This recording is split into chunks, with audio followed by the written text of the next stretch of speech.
ಇವರು ಆ ಗೇಟಿನವರೆಗೂ ಬಂದು ಬಿಡ್ತಿದ್ರು ಅಂತಿದ್ರಲ್ಲ, ಹಂಗಾಗಿ ನನಗೆ ನನ್ನದೊಂದು ಅನುಭವ ನೆನಪಿಗೆ ಬರುತ್ತೆ. ಹೇಳಿ ಸರ್, ಹೇಳಿ. ನಾನು ಮತ್ತು ನನ್ನ ಶ್ರೀಮತಿ ಅವ್ರ ಮನೆಗೆ ಹೋಗಿದ್ವಿ ಒಂದು ಸರಿ, ಹಗ್ಗಾಗೆ ಹೋಗಿದ್ವಿ. ಹೊರಟ್ವಿ, ಸೀದಾ ಬಂದರು. ಗೇಟು ಬಾಗಿಲು ತೆಗೆದಿದ್ದಾಯಿತು, ಅಲ್ಲಿ ನಿಂತ್ಕೊಂಡ್ರು. ಆಯ್ತು ಸರ್ ಬರ್ತೀವಿ ಅಂತ ಅಂದರೆ, ಎಲ್ಲಿ ಗಾಡಿಯಲ್ಲಿ ಕಾರು ಅಂದರೆ, ಇಲ್ಲ ಸರ್ ಕಾರು ಗೀರು ಏನಿಲ್ಲ ಸರ್, ನಮ್ಮದು ಜನತಾ ವಾಹನ ಸರ್ ಅಂದೆ ನಾನು. ಜನತಾ ವಾಹನ ಹಂಗಂದರೆ ಅದೇ ಸರ್ BMTC ಬಸ್ಸು, ಇಲ್ಲಿ ಆಟೋ ಸಾರ್ ಅಂದೆ. ಚೇಚೆ ಎಲ್ಲಾದ್ರೂ ಉಂಟಾ, ಮೊದಲು ಒಳಗಡೆ ಬನ್ನಿ ಅಂತೇಳಿ ಹನುಮಂತೋ ಅಂತ ಕೂಗಿದ್ರು. ಅವ್ರ ಮನೆಯಲ್ಲಿದ್ದ ಅವ್ರ ಕೆಲಸ ಮಾಡ್ತಿದ್ದವ್ರನ್ನು ಬಹುವಚನದಲ್ಲಿ ಕರೀತಿದ್ರು. ರೀ ಹನುಮಂತೋ ಅಂತ ಕರೆದ್ರು. ಕಾರ್ ಯಾವುದಿದೆ ರೀ ಅಂದರು. ಸರ್ ಬೇಡ ಸರ್ ನಾನು ಹೋಗ್ತೀನಿ. ಅವರು ಇಲ್ಲ ಅಪ್ಪಾಜಿ ಕಾರ್ ಯಾವುದೂ ಇಲ್ಲ, ಎಲ್ಲ ತಗೊಂಡೋಗಿದ್ದಾರೆ. ಬಿಡಲೇ ಇಲ್ಲ, ನಮ್ಮಿಬ್ಬರನ್ನು ಸೀದಾ ಹೊರಗಡೆ ಕರ್ಕೊಂಡೋದ್ರು, ಮನೆ ಒಳಗಡೆ ಕೂಡಿಸಿದ್ರು. ವಜ್ರೇಶ್ವರಿಗೆ ಫೋನ್ ಮಾಡಿದರು, ಒಂದು ಕಾರ್ ಕಳಿಸಿ ಅಂತ ಅಂದರು. ಕಾರ್ ಬಂದ ಮೇಲೆ ಅದರಲ್ಲಿ ಕೂಡಿಸ್ಬಿಟ್ಟು ನಮ್ಮಿಬ್ರು ನೋಡಿ, ನಾವು ಇವೆಲ್ಲ ನೋಡಿ ಇರಲಿಲ್ಲ, ಎಂತೆಂಥದೋ ಕಾರ್ ತಗೊಂಡಿದ್ದಾರೆ, ನೀವಿಬ್ರು ಕೂತ್ರಲ್ಲ, ನಮ್ಮ ಕಾರ್ಗೊಂದಷ್ಟು ಪುಣ್ಯ ಬಂತು, ಹೋಗಿ ಬನ್ನಿ ಅಂದರು. ಆಮೇಲೆ ಇನ್ನೊಂದು ಮಾತು ಹೇಳಿ, ನೀವು ಬರ್ಬೇಕಾದ್ರೆ ಯಾವಾಗಲೂ ಒಂದು ಫೋನ್ ಮಾಡಿ ನಾನು ಕಾರ್ ಕಳಿಸ್ತೀನಿ ಅಂದ್ರೆ, ಅದನ್ನೆಂದೂ ನಾನು ಬಳಸ್ಕೊಳಕ್ಕೆ ಹೋಗಲಿಲ್ಲ, ಯಾಕೆಂದರೆ ಅದು ಅವರ ಸೌಜನ್ಯ. ಹಾಗೆ ಅವರು ಮನೆಗೆ ಬಂದ ಯಾರೇ ಆಗ್ಬೋದು ಹಾಗೆ ಕಂಡುಕೊಳ್ತಾ ಇದ್ದದ್ದುಂಟು ಅವರು. ನನಗೆ ಇನ್ನೊಂದಿದೆ, ಈಗ ಗೋಕಾಕ್ ಚಳವಳಿ ಸಂದರ್ಭದಲ್ಲಿ ಪೊಲಿಟಿಕಲಾಗಿ ಸುಮಾರು ಜನ ಹೇಳಿದ್ದಾರೆ. ಅಂದರೆ ನಾವು ಹೋರಾಟ ಮಾಡೋದು ಅದು ಮಾಡೋದು ಅಂದರೆ ನಿಮಗೆ ಗೊತ್ತಿರೋಗೆ ಸುಮಾರು ಜನ ಹೇಳಿದ್ದಾರೆ. ಬಟ್ ನನ್ನ ಸಾಹಿತ್ಯ ಲೋಕ ಅಣ್ಣವರು ಪತ್ರಗಳು ಹೋಗುತ್ತೆ, ಹಿಂಗೆ ಬರಬೇಕು ಅಂತೇಳಿ ಓದಿದ್ದು ನಾನು ಇದನ್ನು. ಅಣ್ಣವ್ರಿಗೆ ಪತ್ರಗಳು ಹೋಗುತ್ತೆ, ಆ ಟೈಮ್ ಹೆಂಗಾಯ್ತು, ಅದು ಸಾಹಿತ್ಯಗಳಿಗೆ ಹೆಂಗೆ ಅದು ಬಂದಿದ್ದು ಅನ್ನೋದು ಮುಂಬೈಯಿಂದ ಕೇಳೋಕ್ಕೆ.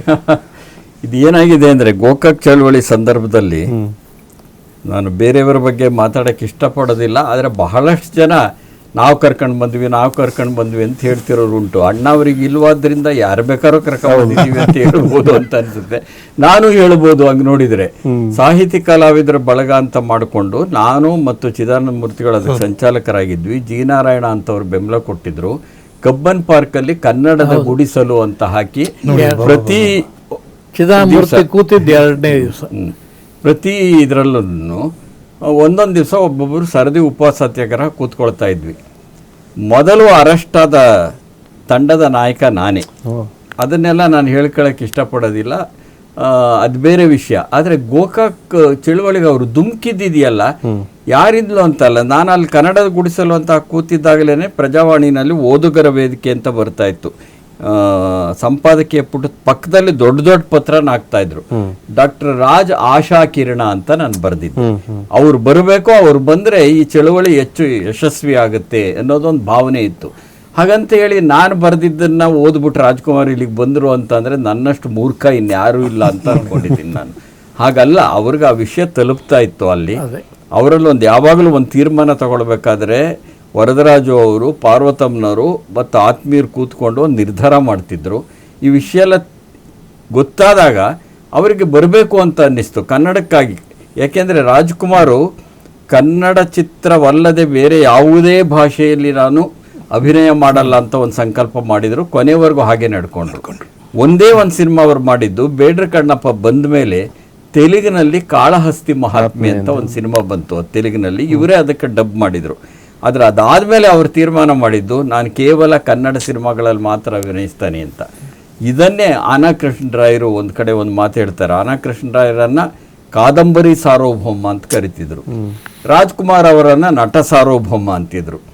ಕಾದಂಬರಿ ಸಾರ್ವಭೌಮ, ನಟ ಸಾರ್ವಭೌಮರ ಬಗ್ಗೆ ಹೇಳಿದ ಮಾತಿದೆಯಲ್ಲ, ರಾಜ್ಕುಮಾರ್ ಅವರು ಒಂದು ವೇಳೆ ಕನ್ನಡ ಚಿತ್ರಗಳಲ್ಲಿ ಮಾತ್ರವೇ ಅಭಿನಯಿಸ್ತೇನೆ ಅನ್ನೋ ಸಂಕಲ್ಪವನ್ನು ಮಾಡಿ ಹಾಗೆ ನಡ್ಕೊಳ್ಳದೆ ಹೋಗಿದ್ದಿದ್ರೆ ಕನ್ನಡ ಚಿತ್ರೋದ್ಯಮ ಅಂತ ಒಂದು ಪ್ರತ್ಯೇಕ ಅಸ್ತಿತ್ವವೇ ಇರ್ತಿರ್ಲಿಲ್ಲ ಅಂತ ಆನಾ ಕೃಷ್ಣರಾಯರು ಹೇಳಿದರು.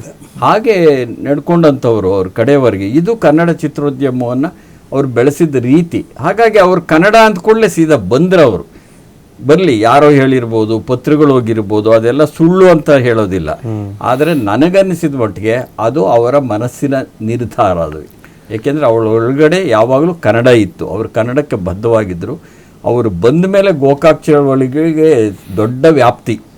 ಈಗ ನಾವೆಲ್ಲ 2ನೇ ದಿವಸ ಕೂತಿದ್ದೆ ನಾನು ಉಪವಾಸ. ಮೊದಲನೇ ದಿವಸ GS ಶಿವರುದ್ರಪ್ಪನವರು ಕೂಡ ಮೊದಲನೇ ದಿವಸ ಇದ್ದರು. ದೊರೆ ಭಗವಾನ್ ಪಾತ್ರನೂ ಕೂಡ ಇದೆ ಇದರಲ್ಲಿ. ಭಗವಾನ್ ಮುಖ್ಯವಾಗಿ ಭಗವಾನ್ ಅವರ ಮಾತನ್ನು ಕೂಡ ಅವರು ತೆಗೆದುಹಾಕಲಿಲ್ಲ ಅಣ್ಣವರು. ಅದರಿಂದ ಕನ್ನಡಕ್ಕೆ ಆ ಶಕ್ತಿ ಇದೆ. ಕನ್ನಡಕ್ಕೆ ಆ ಶಕ್ತಿ ಇದ್ದದ್ರಿಂದನೂ ಅಣ್ಣವರು ಕನ್ನಡದ ಸೆಳೆತಕ್ಕೆ ಒಳಗಾಗಿ ಬಂದರವರು. ಅದು ಅವರ ನಿರ್ಧಾರ, ವರ್ಧಪ್ಪನವರ ನಿರ್ಧಾರ. ಸುಮ್ಮನೆ ಬೇಕಾಬಿಟ್ಟಿಯಾಗಿ ಯೋಚನೆ ಮಾಡ್ತಾ ಇದ್ದಿದ್ದಲ್ಲ. ಅಣ್ಣವ್ರು ಮಾತ್ರನ ಕೂಲಂಕಷವಾಗಿ ಚರ್ಚೆ ಮಾಡಿ ಆನಂತರನೇ ಏನಾದರೂ ಅವರು ಒಪ್ಕೋತಾ ಇದ್ದದ್ದು.